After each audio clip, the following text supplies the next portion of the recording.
አርእስተ ዜና የአፈር ማዳበሪያ ስርጭትና ዕዳ አመላለስ አስተዳደር ስርዓትን የማዘመኑ እንቅስቃሴ ተጠናክሮ ይቀጥል ሲሉ ርዕሰ መስተዳድር ዶክተር ኢንጂነር ነጋሽ ዋጌሾ ተናገሩ። ስራን ሳይመርጡ በመስራታቸው ከራሳቸው አልፎ ለሌሎች መጥቀም እንደቻሉ በሃኢቲ ኢንተርፕራይዝ ማህበር በስራ ላይ የሚገኙ ሴቶች ገለጹ። የኑሮ ውድነትን ለመቀነስ የሌማት ትሩፋት ስራ ላይ ትኩረት ሰጥቶ እየሰራ እንደሚገኝ የጊምቦ ወረዳ አስተዳደር አስታወቀ። የሚሏቸው ለዛሬ ከያዝናቸው ዜናዎች መካከል ዋና ዋናዎቹ ናቸው። ጤና ይስጥልን ክቡራትና ክቡራን ተመልካቾቻችን፣ ከከፋ ቴሌቪዥን የሰዓቱን ዜና ይዘን ቀርበናል። ከዜናዎቹ ጋር ጽዮን ታደለ ነኝ። አብራችሁን ትቆዩ ዘንድ የአክብሮት ግብዣችን ነው።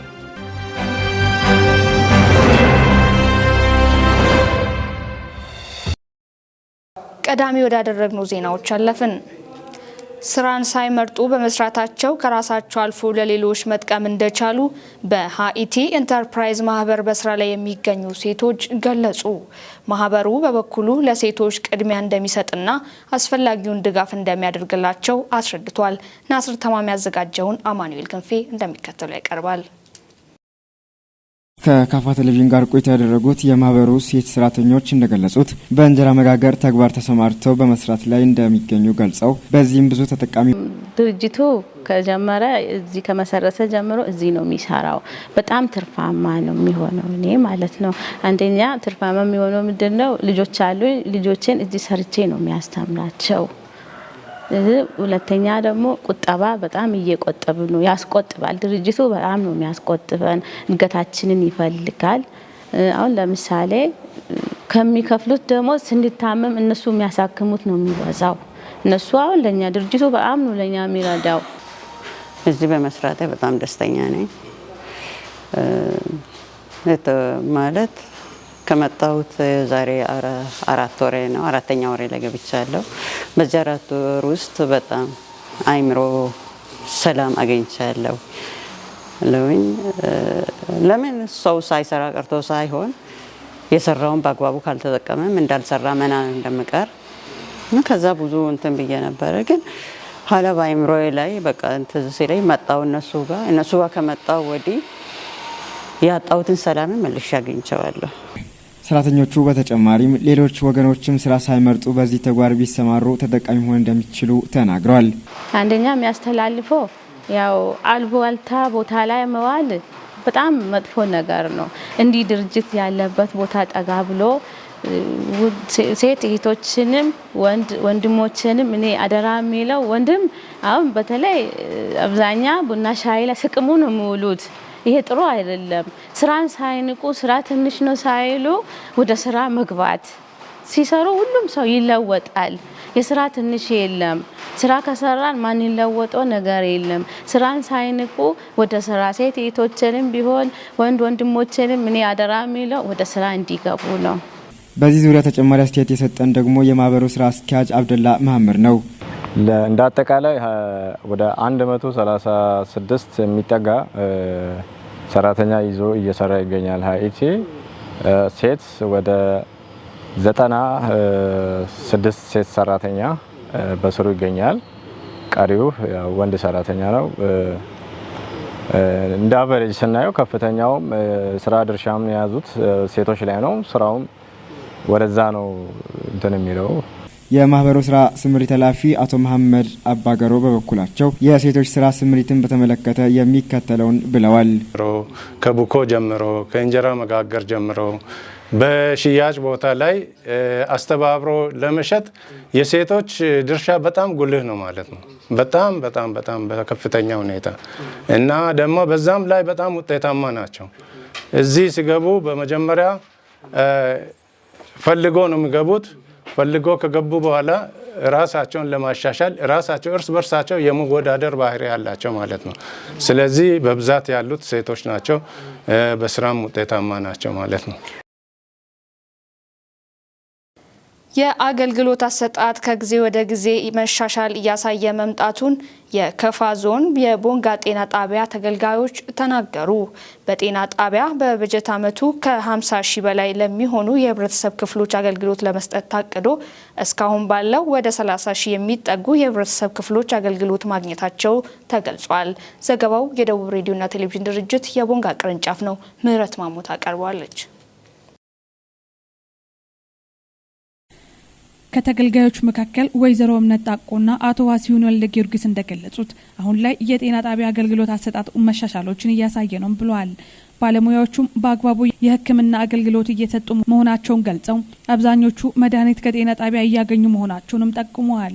በጤና ጣቢያ የእናቶችና የህፃናት ክፍል አስተባባሪ ሲስተር አሪያ ሞዳጆም የሙያ ስነ ምግባርን ባከበረ መልኩ ለታካሚዎች አገልግሎት እየሰጡ መሆናቸውንም ተናግረዋል። በጤና ጣቢያ በበጀት ዓመቱ ከ50 ሺህ በላይ ለሚሆኑ የህብረተሰብ ክፍሎች አገልግሎት ለመስጠት ታቅዶ እስካሁን ባለው ወደ 30 ሺህ የሚጠጉ የህብረተሰብ ክፍሎች አገልግሎት ማግኘታቸውን የጤና ጣቢያ ኃላፊ አቶ አድማሱ አበራ ገልጸዋል። ጤና ጣቢያ ከከተማ ነዋሪዎች በተጨማሪ ከአጎራባች አካባቢዎች ለሚመጡ ታካሚዎች አገልግሎት እየሰጠ መሆኑንም ጠቅሰዋል። ጥራት ያለውን የጤና አገልግሎት ለማህበረሰቡ ለመስጠት ባለድርሻ አካላትን በማስተባበር እየተሰራ ነው ብለዋል። የእናቶችና ህጻናት ህክምና ትኩረት ከተሰጠባቸው ተግባራት ዋነኛ መሆኑን የተናገሩት ኃላፊውም የእርግዝና ክትትል፣ የህጻናት ክትባት አገልግሎት እንዲሁም ሌሎች ተላላፊና ተላላፊ ያልሆኑ በሽታዎችን አስቀድመው የመከላከል ስራ በትኩረት እየተሰራ መሆኑን ተናግረዋል። በማህበረሰብ አቀፍ ጤና መድህን አገልግሎት አሰጣጥ ሂደት ላይ የመድኃኒት እጥረት እንዳይፈጠር በተቀናጀ መልኩ እየተሰራ መሆኑን አክለዋል። የኑሮ ውድነትን ለመቀነስ የሌማት ትሩፋት ስራ ላይ ትኩረት ሰጥቶ እየሰራ እንደሚገኝ የጊምቦ ወረዳ አስተዳደር ገለጸ። የምግብ ዋስትናን ለማረጋገጥ ለወጣቱ የስራ ዕድል ለመፍጠር የሌማት ትሩፋት ስራ ትልቅ አስተዋጽኦ እንዳለው የወረዳው ዋና አስተዳዳሪ አቶ ትብብሩ አሰፋ አስታውቀዋል። ምህረት ማሞ ከለውጡ መንግስት ወዲህ የተጀመረው የተለያየ ኢኒሼቲቭ ስራዎች በሀገሪቱ ውጤታማ እየሆኑ መጥተዋል። ከነዚህም መካከል የሌማት ትሩፋት ስራ አንዱ ሲሆን በዚህም ለወጣቱ የስራ ዕድል ከመፍጠርም ባለፈም የምግብ ዋስትናንም እያረጋገጠ ይገኛል። ይህም በከፋ ዞን ጊምቦ ወረዳ በትኩረት እየተሰራ ሲሆን በተለያዩ ቀበሌዎች አርሶ አደሮችና ወጣቶችን በማደራጀት የተለያዩ ስራዎች እየተሰሩ እንደሚገኝ የወረዳው ዋና አስተዳዳሪ አቶ ትብብሩ አሰፋ ገልጸዋል። የሌማት ትሩፋት አስተሳሰቡ በጣም ከፍ ያለ ነው። እንዲህ ሲባል በተለይ የኑሮ ውድነትን ለመቀነስ የምግብ ዋስትናውን ለማረጋገጥ ስራ ዕድል ለመፍጠር በጣም ወሳኝ የሆነ አጀንዳ ነው። እንደ ወረዳችንም በ5 ኮሞዲቲ ነው መንደር መስርተን ለመሄድ ያቀድ ነው። ከ5ቱ የዶሮ መንደር አለ። ያው በወረዳ ደረጃ በተለዩ ቀበሌዎች ላይ 60 የዶሮ መንደር ለማደራጀት ታቅዶ 60ውንም ከሞላ ጎደል ስታንዳርዱ ጋር ያለው ጉዳይ እንደተጠበቀ ሆኖ ለማስጀመር እና አርሶ አደር የሚጠቀምበትን ሁኔታ የተሰራበት ሁኔታ አለ። ከዛ ውጪ የማር መንደር ነው ሁለተኛ ኮሞዲቲ። እሱም በ88 መንደሮች ለማቋቋም የተለየ እና በተግባርም የገቡ ቀበሌዎች አሉ። ለምሳሌ ተጠቃሚነታቸውን ከአንድ ቀፎ ከዚህ በፊት ያው በእኛ በከፋ ማህበረሰብ ባህልም እንጨት ላይ ተሰቅሎ ነው ማር የሚገኘው። እንጨት ላይ ሲሰቀል ያው ብዙ የህይወት መስዋዕትነትም ሲከፈል ነበረ። አሁን ደግሞ ንብል በጓሮ መጥቶ አላምዶ ከአንድ ቀፎ በጓሮ እስከ 30 እስከ 40 ኪሎ ግራም የሚያገኙ በተጨባጭ የተገኘባቸው ቀበሌዎች እና ተጠቃሚነታቸውን ያረጋገጡ ቀበሌዎች አሉ። ለምሳሌ ጨራባ ቀበሌ አብቃቃ መንደር ሙሉ እያንዳንዱ አርሶ አደር ማር ቀፎ የሌለበት የለም።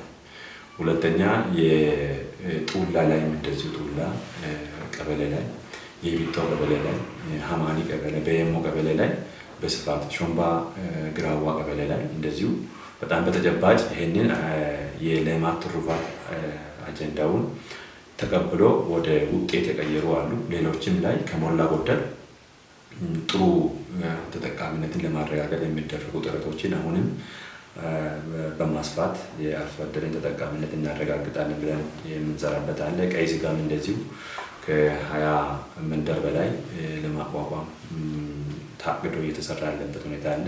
የወተትም እንደዚሁ ወደ 25 መንደሮችን ይህንንም ምናልባት በተጨባጭ አሁን ውሾች ላይ ከግል ባለሀብት ከአቶ ድንቃለም ቀጥሎ ያሉ መንደሮች የወተት መንደር ሆኖ መኖ የመትከል ስራ፣ ምርታማነቱን ደግሞ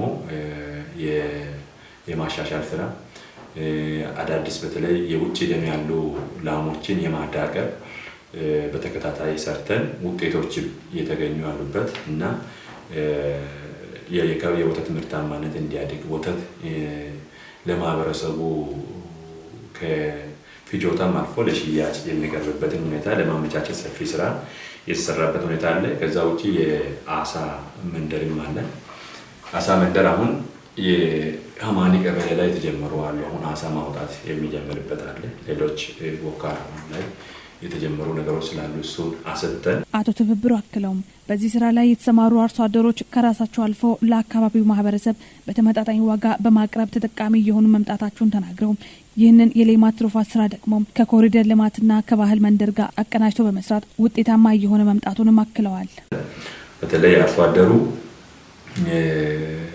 ከራሱ ፍጆታ አልፎ ለገበያ ቢያንስ 75% የሚያቀርብበት የሚለው ነገር የሚናሳካው ቅድም ያልኩት ቴክኖሎጂን በደንብ በመጠቀም ነው።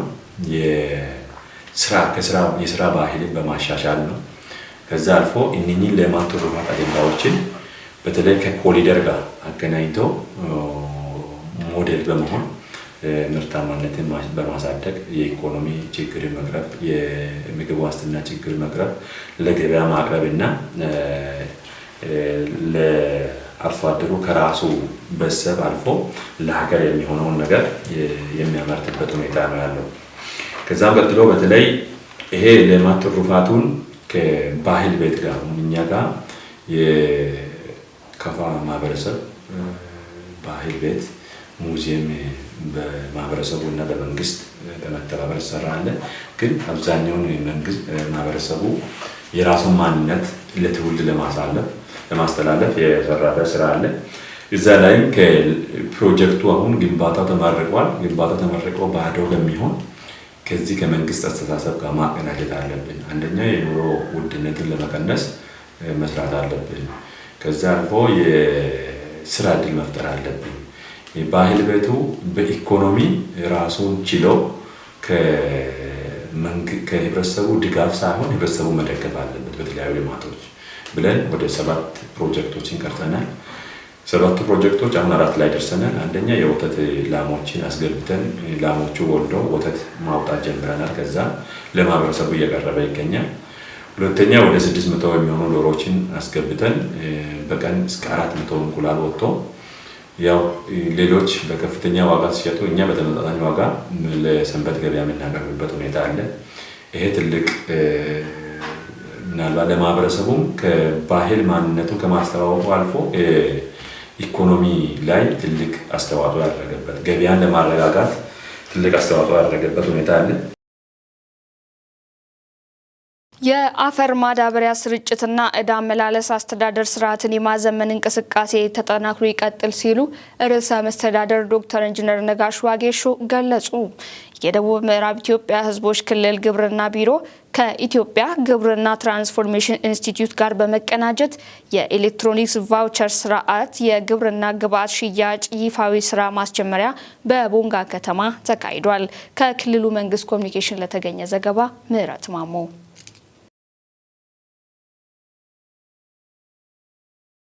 በማስጀመሪያ መርሃ ግብር ላይ የተገኙት የክልሉ ርዕሰ መስተዳድር ዶክተር ኢንጂነር ነጋሽ ዋጌሾ እንደተናገሩት የዲጂታል ኢኮኖሚን ለማሳለጥ በተለያዩ ዘርፎች በተጀመሩ ስራዎች ተጨባጭ ውጤቶች እየተመዘገቡ ናቸው። ይህንን ሀገራዊ የዲጂታል ኢኮኖሚ ስርዓትን የማሳለጡ ተግባርን በክልላችን ተግባራዊ ለማድረግ ስራዎች እየተከናወኑ እንደሚገኙ ርዕሰ መስተዳድሩ አብራርተዋል። ከነዚህም አንዱ የሆነው በክልሉ የግብርና ግብዓት አፈር ማዳበሪያ ስርዓትና አስተዳደር ስርዓቱን በማዘመን ወደ ኤሌክትሮኒክስ ቫውቸር ስርዓት ለማስገባት በቤንች ሸኮና ከፋ ዞኖች በ3 ወረዳዎች የሙከራ ስራ ከኢትዮጵያ ግብርና ኮርፖሬሽን ኢንስቲትዩት ጋር በመቀናጀት በተከናወኑ ተግባራት ውጤቶች ተመዝግበዋልን ብለዋል። ይህ የኤሌክትሮኒክስ ቫውቸር ስርዓቱ የአፈር ማዳበሪያ ስርዓትና ዕዳ አመላለስ አስተዳደር ስርዓቱን ከእጅ ንክክ ነጻ በማድረግ የሀብትና የጊዜ ብክነትን የሚያስቀንስ መሆኑን ተናግረዋል። በሙከራ ደረጃ ተጀምሮ የተገኙ ውጤታማ እንቅስቃሴ የበለጠ ማጠናከር በክልሉ ሁሉም ዞኖች ባሉ በ41 ወረዳዎች ተግባራዊ ለማድረግ በቁርጠኝነት እንደሚሰራ የተናገሩት ዶክተር ኢንጂነር ነጋሽ ዋጌሾም ለስኬታማነቱም ሁሉም መረባረብ ይጠበቅበታልም ብለዋል። ባለፉት ጊዜያት የግብርና ግብዓት አፈር ማዳበሪያ ስርዓትና አመላለስ አስተዳደር ስርዓት ባለማዘመኑ ለበርካታ ተግዳሮቶች ሲዳረግ እንደቆየ የተናገሩት የክልሉ ምክትል ርዕሰ መስተዳድርና የግብርና ቢሮ ኃላፊ አቶ ማስረሻ በላቸው ናቸው። በክልሉ የአፈር ማዳበሪያ ስርዓትና ዕዳ አመላለስ አስተዳደር ስርዓቱን ከእጅ ንክኪ የጸዳ ለማድረግ የኤሌክትሮኒክስ ቫውቸር ስርዓት በቤንች ሸኮና በከፋ ዞኖች በ3 ወረዳዎች የሙከራ ስራ ከኢንስቲትዩቱ ጋር በመቀናጀት ስራዎች መሰራታቸውን አቶ ማስረሻ ተናግረዋል። እንደነዚህ ያሉ የግብርና ዘርፉን የሚያዘምኑ ተግባራት ተጠናክረው እንደሚቀጥልም አንስተዋል። በማስጀመሪያ መርሃ ግብሩ ላይ የኢትዮጵያ ግብርና ኮርፖሬሽን ዋና ዳይሬክተር አቶ ግርማሜ ጋሩማ፣ የክልሉ ምክትል ርዕሰ መስተዳድርና የግብርና ቢሮ ኃላፊ አቶ ማስረሻ በላቸውን ጨምሮ ሌሎች በየደረጃ የሚመለከታቸው አካላት ተገኝተዋል። በመድረኩ በኢትዮጵያ ግብርና ትራንስፎርሜሽን ኢንስቲትዩት የደቡብ ማዕከል የግብርና ኮመርሻላይዜሽን ክላስተር ማናጀር ተሰማ ህርምባዬ የኤሌክትሮኒክስ ቫውቸርን የሚመለከቱ ጉዳዮችን አቅርበው ውይይት ተደርጓል። ባለፉት 5 ወራት የትራፊክ ደንብ በተላለፉ 17951 አሽከርካሪዎች ላይ እርምጃ መወሰዱን የክልሉ ፖሊስ ኮሚሽን አስታወቀ። የደቡብ ምዕራብ ኢትዮጵያ ሕዝቦች ክልል ፖሊስ ኮሚሽን የወንጀልና የትራፊክ አደጋ መከላከል ዘርፍ ኃላፊ ምክትል ኮሚሽነር አስናቀ አፊቴ የትራፊክ አደጋ መከላከልና የታሪፍ ቁጥጥር ስርዓቱን ለማሻሻል በርካታ ውጤታማ ተግባራት መከናወን ላይ ይገኛል ብለዋል። የክልሉ መንግስት ኮሚኒኬሽን የዘገበውን አማኑኤል ክንፍ ያቀርበዋል። ከዚህ በፊት የታሪፍ ቁጥጥሩ ይሁን የትራፊክ አደጋ መከላከሉና የድጋፍና ክትትል ሂደቱ እስከ ታችኛው መዋቅር ድረስ በርካታ ውስንነቶች ያሉት መሆኑን ያነሱት ኃላፊው ይህንን ለመቅረፍ ባለፉት 6 ወራት በቅንጅት በተሰራው ስራ የተሻለ አፈጻጸም መመዝገብ መቻሉን ገልጸዋል። ከታሪፍ በላይ ማስከፈልን ማስቀረት፣ የሌሊት ጉዞ ክልከላና የትራፊክ ደንብ ጠብቆ እንዲያሽከረክሩ ከማድረግ አኳያ መጠነ ሰፊ ስራዎች መሰራታቸውን አንስተው ይህም ቀጣይነት እንዲኖረው ከተለያዩ ባለድርሻ አካላት ጋር በጋራ የተሰራ መሆኑን ጠቁሟል። በክልሉ ለሚደርሱ የትራፊክ አደጋ የተለያዩ ምክንያቶችን በመንስኤነት የጠቀሱት ምክትል ኮሚሽነር አስናቀ አፍቴ ከፍጥነት በላይ ማሽከርከር ቀዳሚው እንደሆነና ለእግረኛ ቅድሚያ ለመስጠት እንዲሁም ያለ ብቃት ማረጋገጫ መንዳትና የእግረኞች ጥንቃቄ ጉድለት እንደሆነም ገልጸዋል። በዜጎች ላይ ሞትና የአካል ጉዳት እያደረሰ ያለውን የትራፊክ አደጋ ለመከላከልና ለመቀነስ አሽከርካሪዎችም ሆኑ እግረኞች ተገቢውን ጥንቃቄ ሊያደርጉ እንደሚገባና ተቋማትም ሆኑ ዜጎች በቅንጅት መስራት እንደሚጠበቅባቸውም ጠቁሟል። ለሕዝብ የትራንስፖርት አገልግሎት የሚሰጥ ተቋም ጤናማ የሆነ አስተሳሰብ ይዞ የትራንስፖርትና መንገድ ልማት ደንብና የአሰራር ስርዓትን ጠብቆ ለትራፊክ ባለሙያዎች ተገዥና ለሕዝብ የትራንስፖርት አገልግሎት የሚሰጡ ተቋማት ጤናማ የሆነ አስተሳሰብ ይዞ የትራንስፖርትና መንገድ ልማት ደንብና የአሰራር ስርዓትን ጠብቀው ለትራፊክ ባለሙያዎች ተገዥና ታዛዥ ሆነው እንዲያሽከረክሩ መልእክት አስተላልፏል። ህብረተሰቡና ሁሉም የሚመለከታቸው ባለድርሻ አካላት በክልሉ የትራፊክ ደንብ ጥሰት በሚፈጸምበት ወቅት ጥቆማ በመስጠት ሂደቱን ውጤታማ ለማድረግ የበኩላቸው ሚና እንዲወጡም አሳስቧል። በክልሉ በ2018 ዓመተ ምህረት ባለፉት 6 ወራት 151 የትራፊክ አደጋዎች መከሰታቸውን የክልሉ ፖሊስ ኮሚሽን የትራፊክ አደጋ መረጃና ስታቲክስ ዲቪዥን ኃላፊ የሆኑት ምክትል ኢንስፔክተር ወንደሰን ወንድሙ ገልጸዋል። ከነዚህም አደጋዎች 38ቱ የሞት አደጋ ሲሆኑ 103 ከባድ የአካል ጉዳት፣ 7 ቀላል የአካል ጉዳትና 3 የንብረት ውድመት አደጋ የደረሰ መሆኑንም ጠቁሟል። የወደመው ንብረት በገንዘብ ሲተመን 19,259,500 ብር የሚገመት የንብረት ኪሳራ መግጠሙን አብራርቷል። ባለፉት 6 ወራት የተመዘገበው የትራፊክ አደጋ ከባለፈው ተመሳሳይ ወቅት ጋር ሲነጻጸር ከፍተኛ ቅናሽ ማሳየቱን ምክትል ኢንስፔክተር ወንደሰን ገልጸዋል። የትራፊክ ደንብ የተላለፉ 17951 አሽከርካሪዎች ላይ የክስ እርምጃ ተወስዷል ያሉት ምክትል ኢንስፔክተር ወንደሰን በዚህም 31,290,316 ብር ለመንግስት ገቢ ማድረግ መቻሉን ተናግረዋል። በክልሉ በየጊዜው አደጋ የሚከሰትባቸውን ቦታዎች ልየታ በማድረግ ሀዛርድ መብራት ተከላ በከፋ ዞን አካባቢዎች መሰራቱን ጠቅሰው አደጋውን ለመቀነስ ከ1 ሚሊዮን ለሚበልጡ የህብረተሰብ ክፍሎች የግንዛቤ ማስጨበጫ ስልጠና መሰራቱን አንስተዋል። ኮሚሽኑ በትራፊክ አደጋ የሚከሰተውን የሞት መጠንን በ10 በመቶ ለመቀነስ የሰራ መሆኑን የጠቆሙት ምክትል ኢንስፔክተር ለዚህ መጠነ ሰፊ የዘመቻ ስራዎች በትምህርት ቤቶች፣ በገበያ አካባቢዎችና በሃይማኖት ተቋማት እየተሰሩ ይገኛሉ ያሉት የፋይዳ ዲጂታል መታወቂያ የሴቶችን ሁለንተናዊ ተጠቃሚነት ለማረጋገጥ ጉልህ ሚና እንደሚጫወት ተገለጸ። የደቡብ ምዕራብ ኢትዮጵያ ሕዝቦች ክልል የሴቶችና ማህበራዊ ጉዳይ ቢሮ የፋይዳ ዲጂታል መታወቂያ አተገባበርን ለማሳካትና የዜጎችን ተጠቃሚነት ለማረጋገጥ የሚያስችል የውይይት መድረክ በቴፒ ከተማ አካሂዷል። ከክልሉ መንግስት ኮሚኒኬሽን የተገኘውን ዘገባ አማኑኤል ክንፌ በመድረኩ ላይ የተገኙት የክልሉ ሴቶችና ማህበራዊ ጉዳይ ቢሮ ኃላፊ ወይዘሮ ገነት መኩሪያ የፋይዳ ዲጂታል መታወቂያ በክልሉ የሚገኙ ሴቶችን፣ ወጣቶችንና አካል ጉዳተኞችን ተጠቃሚነት ለማረጋገጥ ወሳኝ መሆኑን ገልጸዋል። መታወቂያው በተለይም ሴቶች በኢኮኖሚያዊ፣ ማህበራዊና ፖለቲካዊ መስኮች ንቁ ተሳታፊ እንዲሆኑ በማስቻል ረገድ ትልቅ ሚና እንደሚጫወትም አስገንዝቧል። ኃላፊው አክለውም የዲጂታል መታወቂያው ሴቶች በቀጣይ በሚካሄዱ ሀገራዊ ምርጫዎች ላይ የማንነት ማረጋገጫ ችግር እንዳይገጥማቸውና ድምጻቸውን በነጻነት እንዲሰጡ ዋስትና እንደሚሆን ገልጸው ይህም የሴቶችን ሁለንተናዊ ተሳትፎ ወደ ላቀ ደረጃ የሚያሸጋግር መሆኑን ጠቁሟል። የዲጂታል መታወቂያ ምዝገባ ሂደት ስኬታማ እንዲሆን በየደረጃው የሚገኙ የሴቶች አደረጃጀቶችና አመራሮች ህብረተሰቡን በማስተባበር በቅንጅት እንዲሰሩም አቅጣጫ አስቀምጧል። የፋይዳ ዲጂታል መታወቂያ ለዜጎች ተደራሽ እንዲሆን ስራው በንቅናቄ እየተሰራ ይገኛል ያሉት የክልሉ ብልጽግና ፓርቲ የሴቶች ክንፍ ቅርንጫፍ ጽሕፈት ቤት ኃላፊ ወይዘሮ ሰብለ ጸጋ አየለ ናቸው። ምዝገባው በታቀደው መልኩ ስኬታማ እንዲሆንና የዜጎችን ተጠቃሚነት ለማረጋገጥ የሴቶች አደረጃጀቶችና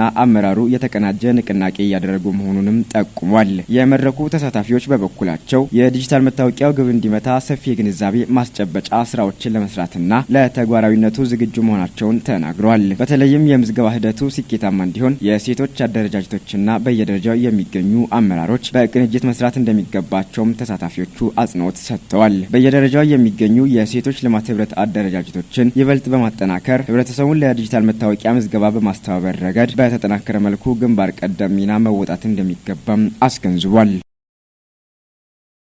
የህዝብ ተወካዮች ምክር ቤት ዛሬ ባካሄደው 5ኛ ዓመት የስራ ዘመን 4ኛ መደበኛ ጉባኤ የተሻሻለውን የእጽዋት ጥበቃና ኳራንታይን ረቂቅ አዋጅ ምርምር በሙሉ ድምጽ አጸደቀ። የእጽዋት ጥበቃና ኳራንታይን አዋጅ ከዛሬ 55 ዓመት በፊት ወደ ስራ የገባ በመሆኑ ኋላ ቀር የሆነና ለቁጥጥር አመቺ ባለመሆኑ አዋጁን ማሻሻል አስፈላጊ ሆኖ መገኘቱ ተገልጿል። መረጃው የህዝብ ተወካዮች ምክር ቤት ነው፣ እንደሚከተለው ይቀርባል። የዚህ አዋጅ መሻሻል የስነ ህይወት እጽዋት ብልሽትንና ብክነትን ለመከላከል ያግዛል ተብሏል። የግብርና ጉዳዮች ቋሚ ኮሚቴ ባቀረበው ሪፖርትና የውሳኔ ሀሳብ ላይ የምክር ቤቱ አባላት የተለያዩ ጥያቄዎችን አንስተዋል። ከነዚህ መካከል በእጽዋት ላይ በአንድም ሆነ በሌላ መንገድ ምንም አይነት ጉዳት ያደረሰ አካል ከ1 እስከ 5 ዓመት የሚደርስ እስራት እንደሚጣልበት የተጠቆመ ቢሆንም ተቆጣጣሪ አካላት ጥሰት ሲፈጽሙ ቅጣቱ 3 ዓመት ብቻ መሆኑ ተገቢ አይደለም የሚል ሀሳብ ተነስቷል። በህዝብ ተወካዮች ምክር ቤት የግብርና ጉዳዮች ቋሚ ኮሚቴ ሰብሳቢ ሰለሞን ላሌ ከምክር ቤት አባላቱ ለተነሱ ጥያቄዎች ምላሽና ማብራሪያ ሰጥተዋል። በዚህም ተቆጣጣሪዎች የህግ ጥሰት ሲፈጽሙ በገንዘብ ቅጣት ሳይሆን በእስር እንዲሆን የተደረገው የጉቦ ተግባራትን ለመከላከል መሆኑን አስረድተዋል። ረቂቅ አዋጁ አግባብነት ያለውና ደረጃውን የጠበቀ የተባይ አሰሳና ቅኝት ስጋት ትንተና ለማድረግ እንዲሁም ዘመናዊ የተባይ መከላከልና መቆጣጠር ስርዓትን በመዘርጋት ምርትና ምርታማነትን በማሳደግ ኢኮኖሚያዊና ማህበራዊ ተጠቃሚነት እንዲረጋገጥ ለሚደረገው ከፍተኛ ጥረት ጉልህ ድርሻ ያለው መሆኑን አንስተዋል ሲል ኢቢሲ ዘግቧል።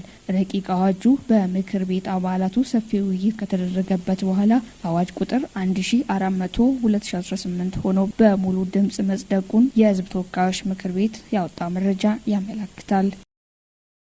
ዲጂታል ኢትዮጵያ 2030 ሀገርን ወደ ላቀ የቴክኖሎጂ ምዕራፍ በማሻገር የኢኮኖሚ ትራንስፎርሜሽን ለማምጣት ቁልፍ ሚና እንደሚጫወት ከፍተኛ የመንግስት ስራ ኃላፊዎች ገለጹ። ጠቅላይ ሚኒስትር ዶክተር አብይ አህመድ ዲጂታል ኢትዮጵያ 2030ን በይፋ ማስጀመራቸው ይታወሳል። መረጃው የኢትዮጵያ ዜና አገልግሎት ነው። ክፍል ያላሙ ዲጂታል ኢትዮጵያ 2030 ባለፉት 5 ዓመታት የተከናወኑ ተግባራትን መሰረት በማድረግ መዘጋጀቱንም ጠቅላይ ሚኒስትሩ በወቅቱ አንስተዋል። ዲጂታል ኢትዮጵያ 2030 3 ቁልፍ ትልሞች እንዳሉት የተናገሩት ጠቅላይ ሚኒስትሩ እነዚህም ተደራሽነትን ማስፋት፣ እኩል እድል ማመቻቸትና በተቋማትና ሕዝብ መካከል መተማመንን መፍጠር መሆናቸውን አብራርተዋል።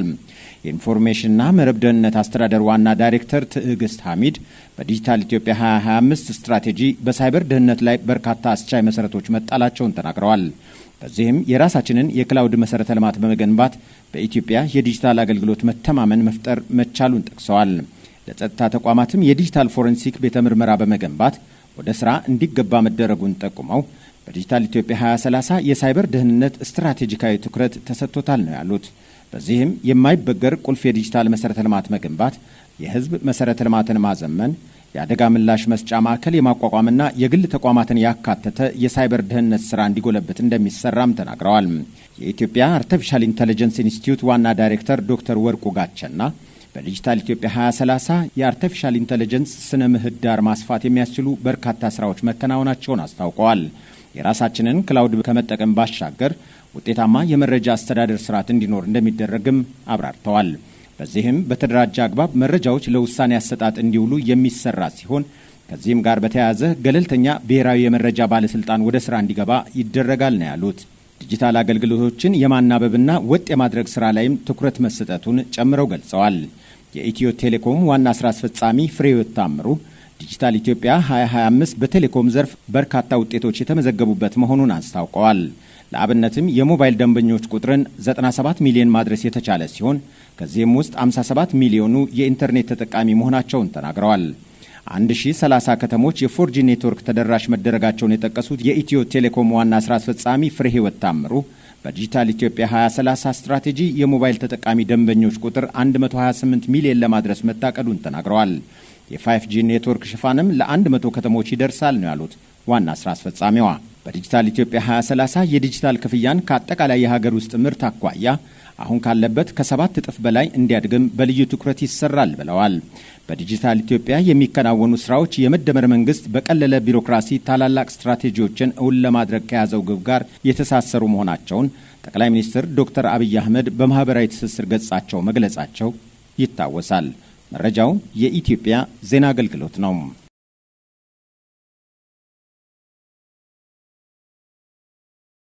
ሶስተኛው የሀገር ውስጥ የመድኃኒት ኢንዱስትሪ ልማት ፎረም ተቋማዊ ትብብር ራስን ለመቻል በሚል መሪ ቃል ተካሄደ። በፎረሙ በኢንዱስትሪ በምርምር ተቋማትና በዩኒቨርሲቲዎች መካከል ያለውን ትብብር ለማጠናከር የመግባቢያ ስምምነት ተፈርሟል።